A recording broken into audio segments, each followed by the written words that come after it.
Good morning, students.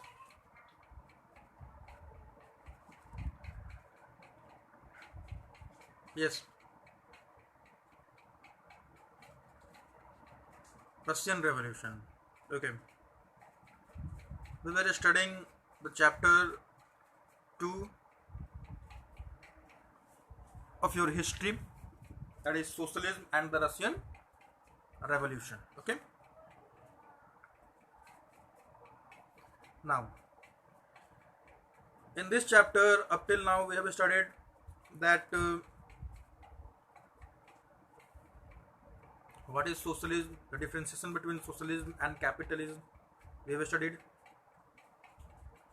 Okay, after that, we have also studied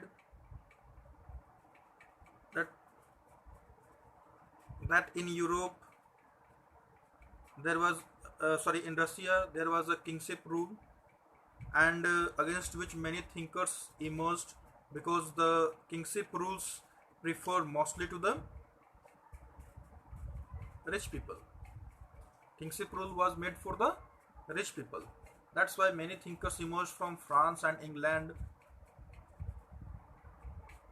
Robert Owen from England, and from France, Charles Louis Blanc are there. We will study all this thing about that, and we came to know that all these thinkers from France and England were utopian. After that, a new thinker emerged named as Karl Marx, who was from Germany. He has written a book, Das Kapital, in the favor of workers. In his book Das Kapital, he said that the real capital, real wealth is the workers. And he also said that one day it will happen that workers will rule on the society. And how they will rule the society, he categorized it into two parts: through class struggle. Actually, in Russia there were only two classes were there. In whole Europe, only two classes were there: rich class and poor class. That's why Karl Marx said that the workers can be the ruler through class struggle. And when class struggle will be there, when there will be fight between rich and poor, class struggle, this is called as class struggle, then definitely rich will be defeated, and then a society will be made with no class. So he categorized into two parts, that one day it will come that workers will rule on the earth, and how they will work through class struggle and no class. Okay, apart from this, we have also studied about the ideology given by Karl Marx. Karl Marx gave the communist theory. Karl Marx gave the communist theory. He was totally against the private properties. He want to make a society for all. Okay, under this we have also categorized the 6 different theories, which is not given in your book. We have also studied. It was primitive communist, slavery, feudalism,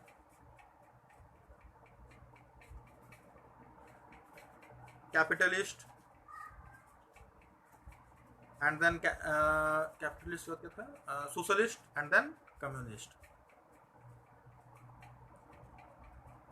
So, but Karl Marx was saying that one day it will come that all people will be equal,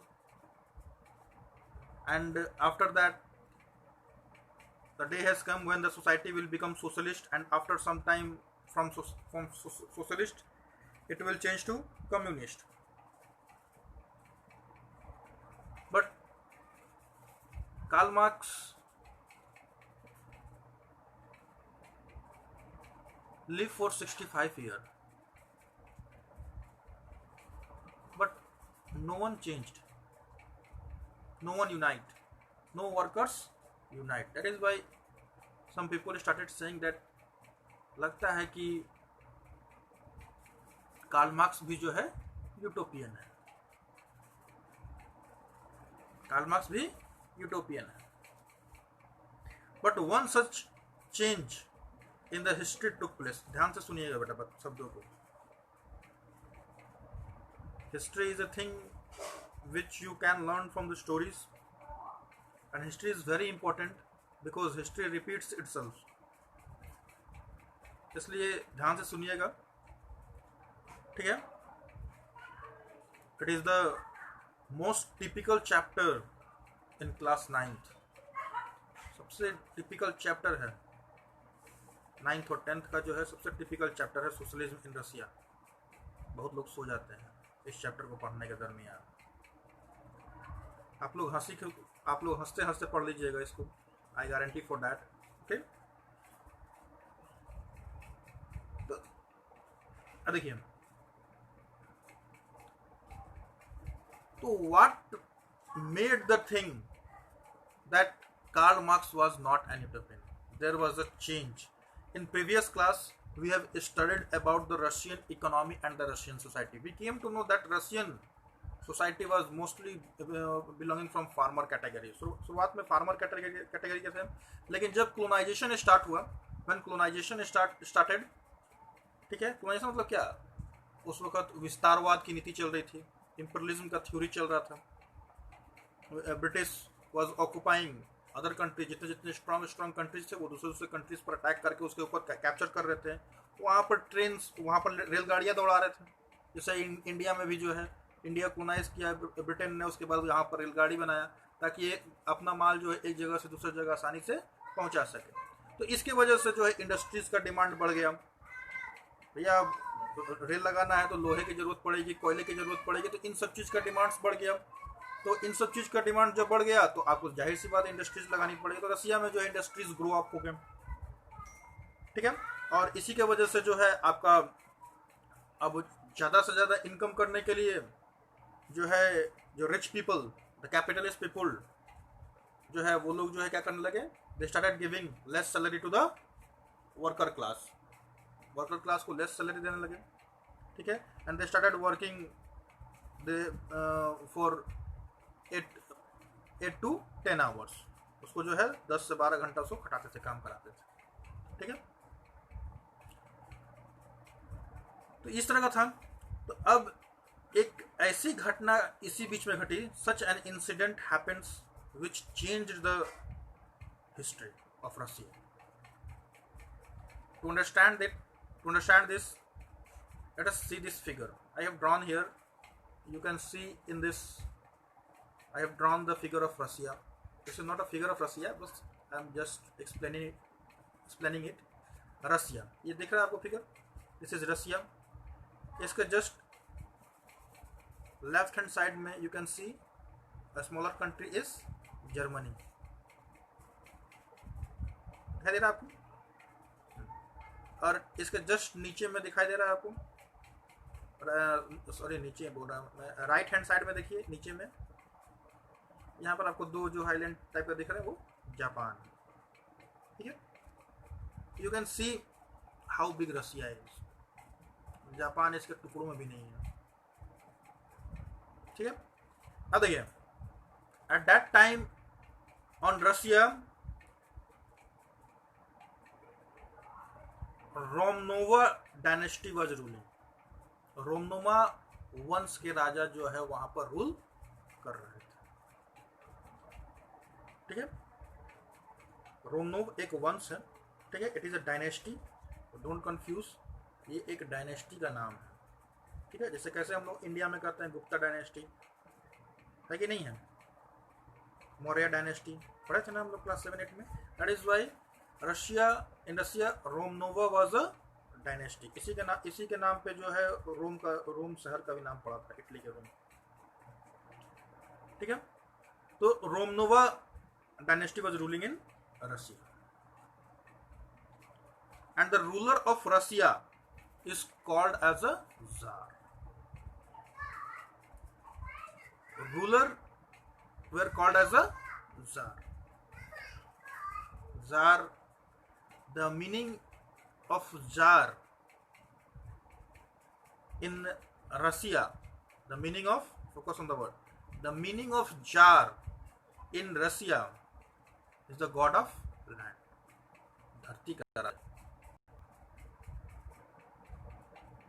In Russia, the Tsars were called as the god of land, धरती के राजा. Now I have a question in front of you. Okay, what does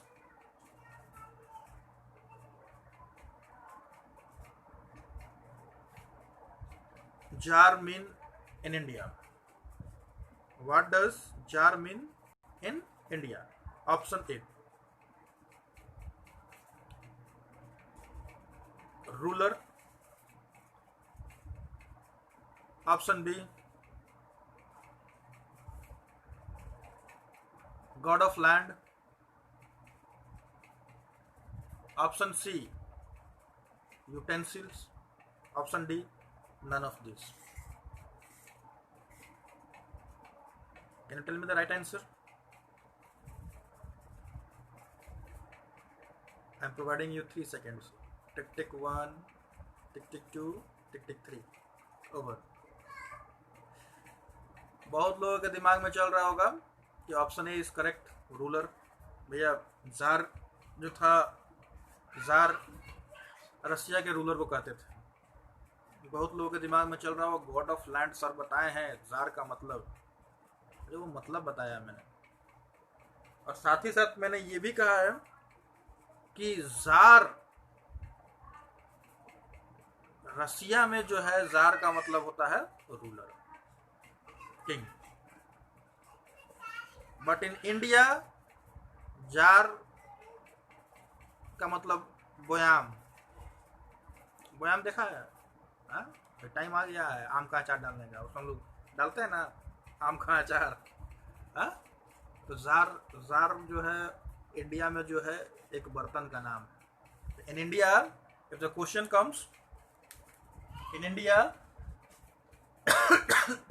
the meaning of jar is, कभी कभी पूछता है to check the mind.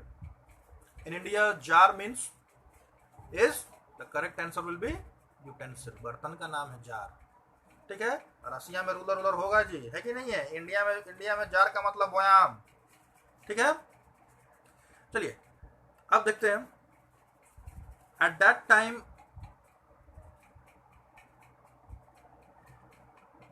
Tsar Nicholas II was the ruler of Russia. Tsar Nicholas II was the ruler of Russia. उसकी wife का नाम था जरीना. उसकी wife का नाम था Zarina. His wife name was Zarina. ठीक है. अब दोनों में देख लेते हैं क्या कैसे रिलेशन थे दोनों के अंदर. Czar Nicholas II was totally ill eligible. वो राजा के योग्य नहीं था. It was totally ill eligible. It was not eligible for the kings because he was puppet in the hand of his wife. अपनी वाइफ के हाथ में कठपुतली था. That means Tsar Nicholas II was totally devoted towards Zarina. Zarina के भक्त थे. ठीक है. तो जरीना के हाथ की कठपुतली थे जार निकोलस II. चलो भैया, वाइफ की कठपुतली बनना कोई खराब बात नहीं है कि नहीं है? वाइफ की कठपुतली बनना कोई खराब बात नहीं है. Wife Zarina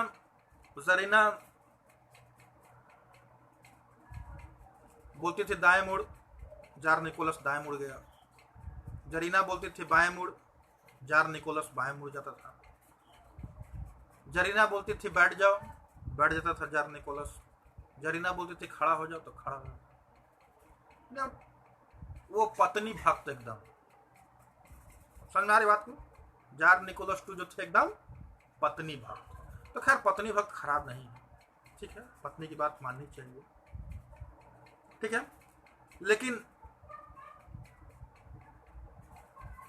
Zarina was totally under the control of a monk named Rasputin. What is the new word come? Monk. Monk का मतलब क्या होता है?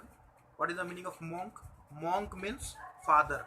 जैसे हम लोग के यहाँ जो है पंडित जी बोलते हैं ना, वैसे वहां पर जो है monk और father का यूज करते हैं जो लोग पूजा पाठ कराते हैं, ठीक है। अब तो monk का काम क्या है? To do the worship, पूजा पाठ कराना। But here what is happening over here? Zarina was under the control of Rasputin. Rasputin जिनका काम है पूजा पाठ कराना, और इन्होंने राजा की पत्नी को ही ठग लिया है, अपने वश में कर लिया। He has totally controlled the Zarina. Getting my point? Tsar Nicholas was under the puppet of Zarina. Tsar Nicholas was the puppet of Zarina, and Zarina was under the control of Rasputin. This is the scenario of the administrative power in Russia. अब इस side से किसी का काम नहीं बन रहा था तो पीपल हैव द, ये पतली सड़क है, रास्पुतिन होते हुए जरीना होते हुए सीधे किंग के पास पहुंचाएगा भैया। Okay, now actually what was happening in Russia, अब इस ये जो पतली सड़क जो बन गई है, कच्ची सड़क जो बन गई है, दिस भ्रष्ट, हाँ भ्रष्ट से याद आया क्वेश्चन, ये भ्रष्ट सड़क जो बनी हुई है, हैंडलेस भ्रष्ट से क्वेश्चन याद आया। Question will also come, who was Rasputin? A doctor, B engineer, C corrupt monk, D none of this. What will be the answer? Give me the answer. The right answer will be corrupt monk. भ्रष्ट monk थे। क्यों भैया भ्रष्ट थे? इनका काम पूजा पाठ करना और इन्होंने दूसरी की पत्नी को ही ठग लिया है, तो भ्रष्ट नहीं है, है? पूजा पाठ कराना काम है इनका और इन्होंने जरीना को ठग लिया है। That is why he is called as a corrupt monk. And due to this three people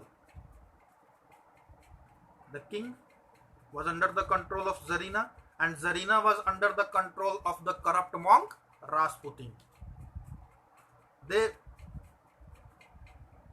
अब एक एग्जाम्पल देता हूं मैं आप लोगों को, ठीक है। अब क्या होता था कि सेना की बहाली निकली, there was a vacancy for army. अब क्या हुआ कि जिनको दौड़ने नहीं आता था,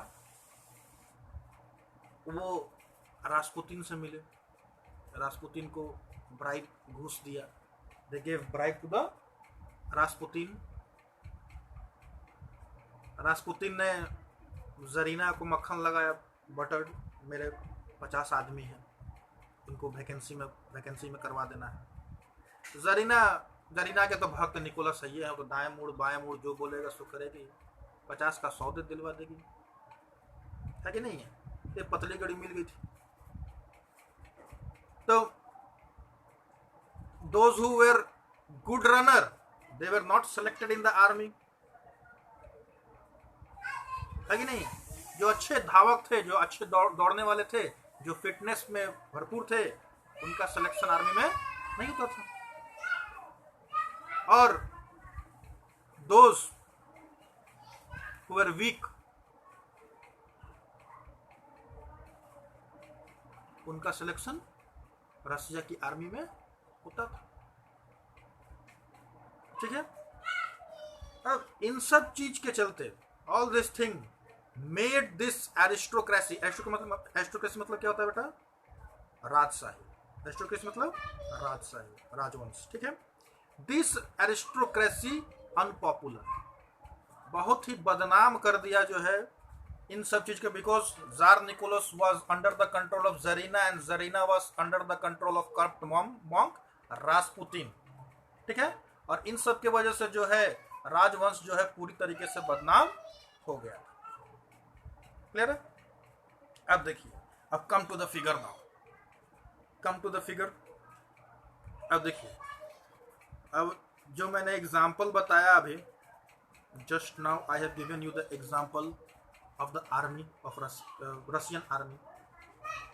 अब ये सारा चीज जो है, ये छोटा देश Japan, the small country Japan is observing all this thing, ठीक है। अब आपको देखिए जापान का जो फिगर आप देख रहे हो उसके जस्ट ऊपर I have indicated 2-4 points indicate किया हुआ है। ये रसिया के टापू थे, ये रसिया के टापू यानी आइलैंड थे, रसिया के कंट्रोल में थे। ये छोटे छोटे जो है द्वीप जो है आपके रसिया के कंट्रोल में थे। अब all this things were observed by the small country, जो कि एक टुकड़े में भी नहीं है जापान का, सॉरी रसिया का, वो इन सबको ऑब्जर्व कर रहा है, ठीक है। और अब जापान तो देख रहा है कि कितना वीआईपी जो है सेना में बहाल हुआ है, सब है कि नहीं, तो देख रहा है कि मौका बढ़िया है, there is a good chance, then Japan क्यों नहीं एक चांस मारा जाए, चांस लिया जाए। जापान जो है इन छोटे छोटे टापुओं पर अटैक कर दिया। Japan attacked on the small small island of Russia, and Russia was very huge and very powerful at that time. Russia was very powerful at that time. तो सबको all people think कि रसिया will crush Japan, फूक के उड़ा देगा उसको। सबके दिमाग में था कि रसिया के सामने जापान कुछ भी नहीं है। But the scenario changed. एक साल तक, since 1 year, there was fight between Russia and Japan. Russia and Japan fight for 1 year, from 1904 to 1905. 1904 to 1905, and this changed the history. This changed the history of Russia. Russia, such a big country, such a powerful country, was defeated by a small country, Japan, in 1905. Because of its unpopular aristocracy, Russia was defeated by Japan.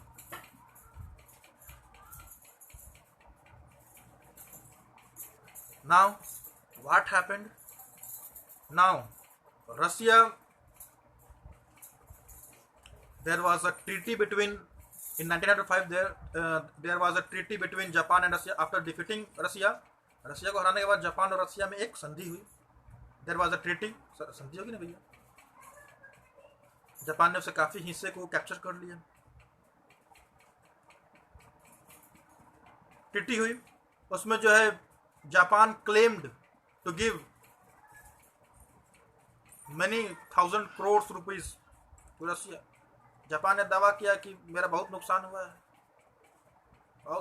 बहुत नुकसान हुआ है, तो सारा पैसा खींच लिया, उसका भरपाई करना होगा रसिया को।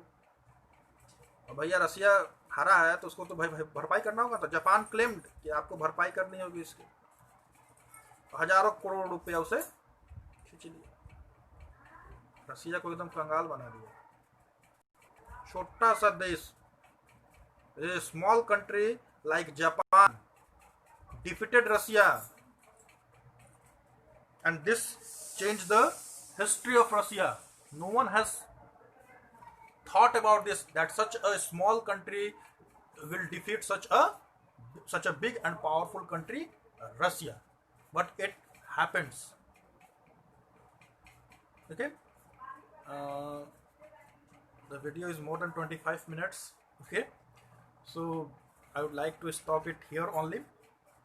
In next class we will conclude the story of next. Okay, now write a question for today homework. First question: why does aristocracy become unpopular in Russia? First question: why does aristocracy become unpopular in Russia?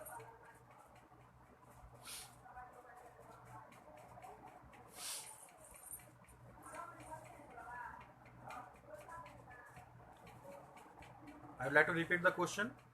Why does aristocracy become unpopular in Russia? Second question: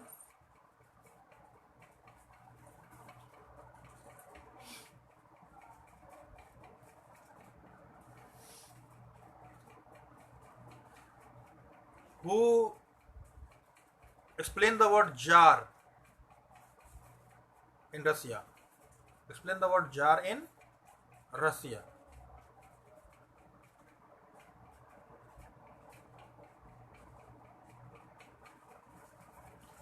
Who was Rasputin and who was Rasputin? Yes, student, I am giving whatever I am teaching you. You all have to make notes about that in different copy, and in another copy you have to do the homework. Okay, you have to make the notes. Whatever I am giving you, I am showing you in the picture, in the video. You have to make notes regarding that, and apart from that you have to do your homework also. Okay, that's all for today. Thank you and have a nice day, and stay home, stay safe. Bye bye.